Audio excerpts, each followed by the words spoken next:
I have been an artist entrepreneur since I was a young teenager.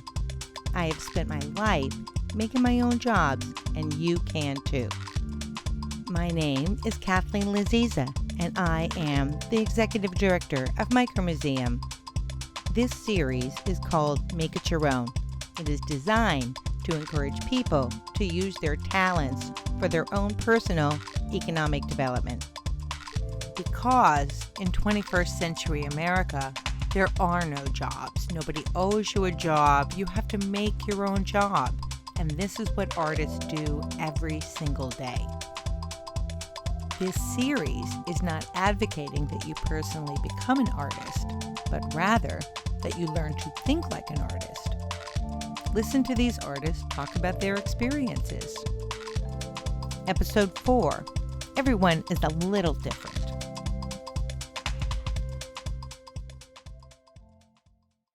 When did art enter your life? Very early on, as soon as I could hold a pencil. Is there artists in your family? No. No, okay. There isn't. But as I said earlier, it really did start as a distraction.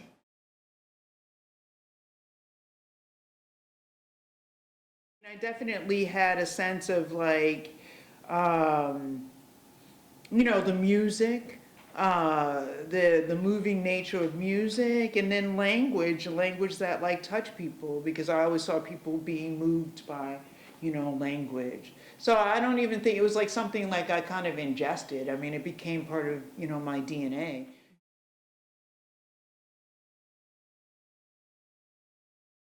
There is theoretical and figurative land that's out there or can be out there, just sort of, beckoning to be discovered. At least that's how I feel. And in that regard, I feel that some artists, they have the ability to either discover that land or almost create that new land out of something that didn't exist before. And that gives us all the ability to discover it if they've created it, and we can enjoy it or we can despise it, right? Because we don't all love all art that we see.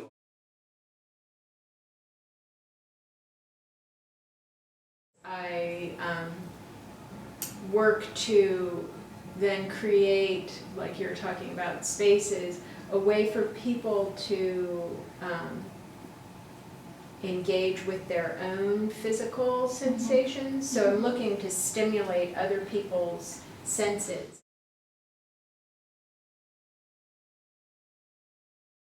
My creative process has started to get broader as I get older, where I'm often dealing with one small problem for weeks at a time that can be seemingly non-creative and obnoxious.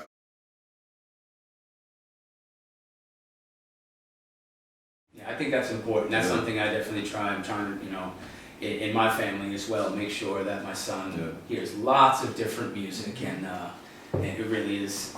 It's pretty remarkable, especially to see the things that he likes, and even now how he can even sort of differentiate between what he does like and what he doesn't like, and certain things that I don't know how much he realizes, but I know there's certain, in particular, horn players that when they start playing, when we're playing, he brightens up, and I'm like, oh my God, this is, this is wild, that he can tell the difference between whatever, hearing Chet Baker and Miles Davis. Now, he doesn't really know the difference between them, but he can hear something different, and one thing will just immediately make him agitated, another thing will immediately start to make him smile. And that's just seeing firsthand how powerful art. Yes, art in general is, yeah. I agree. And also how universal it is, because it doesn't matter what language you speak or where you're from or any of that.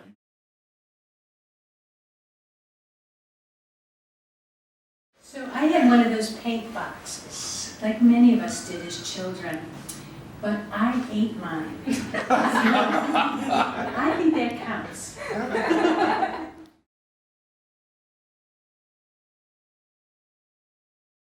In the 60s, everyone had a guitar. Right. That didn't make everyone a musician. Right. You know what I mean? So the laptop to me, is a tool. Photoshop is a tool. All these things are tools.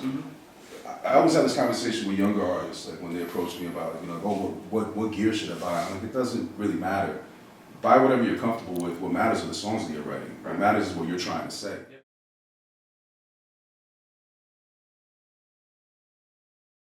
What do you consider to be a great first early creative experience in your life that started to define you as somebody who was going to take the path you've taken as an artist? When I learned I could get away with anything if I was in a costume.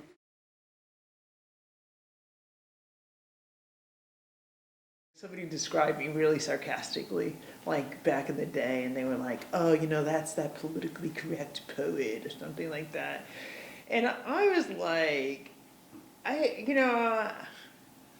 think of myself so not politically correct. Like I always feel, half of the time I'm like terrified to say the things that I say.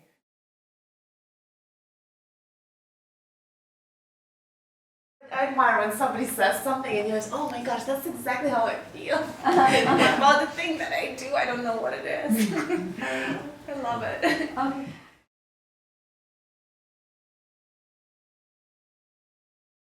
I find that, you know, a lot of artists, another reason why I thought pioneer was a good way, it's not just so much breaking ground in your art, but I find a lot of artists are some of the first people who have a willingness to go out and live in underdeveloped or underserviced communities throughout our country or our world for that matter too.